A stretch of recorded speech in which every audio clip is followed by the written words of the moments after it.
Okay, what happens when you have a very nice outerwear jacket that needs the zipper replaced?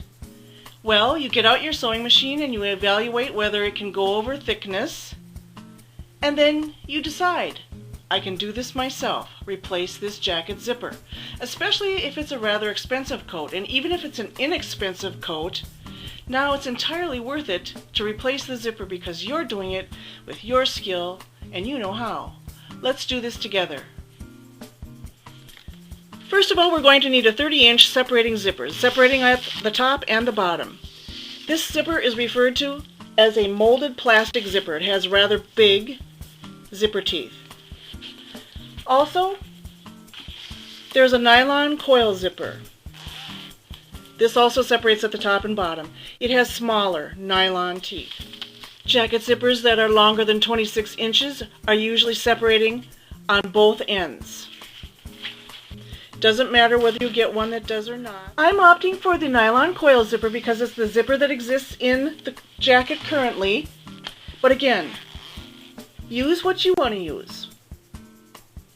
You could also opt to use brass-toothed or metal-toothed zippers.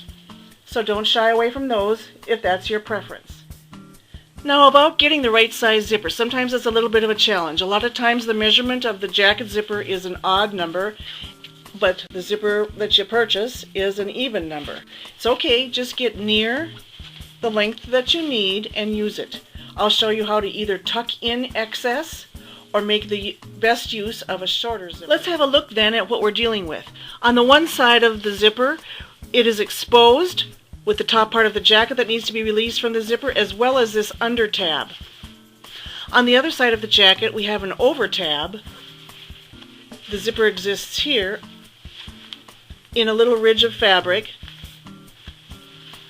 to release the zipper from. It's my opinion that this side will be the easier side to deal with. I'll show you what I mean as we go along.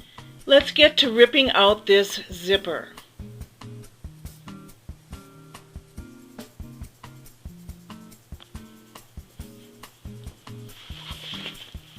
Insert ripper anywhere. Get started. It all has to come out. Just like with the jeans zipper, if you've seen that demo, you may spend as much time ripping out or more time ripping out than actually replacing the zipper. So just take your time and get through all the layers. We're ripping out the top stitching, the stitching that attaches to the zipper, as well as releasing the zipper from the under tab.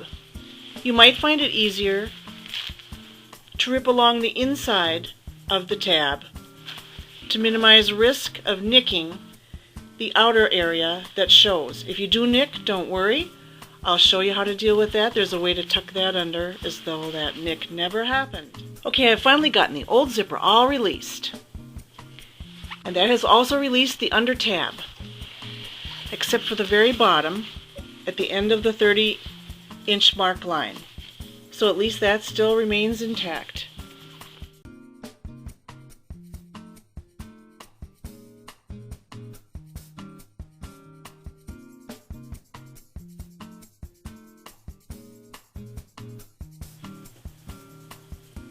We're done now, and I have to admit, no matter what I did, it was a little rough getting it exactly matched up in that area. It worked out perfectly here. And at the neck, we are just a little bit off. But when flapping down the flap, it all looks good across here.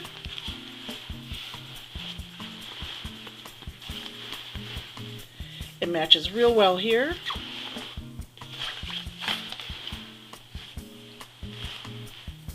And this area matches well.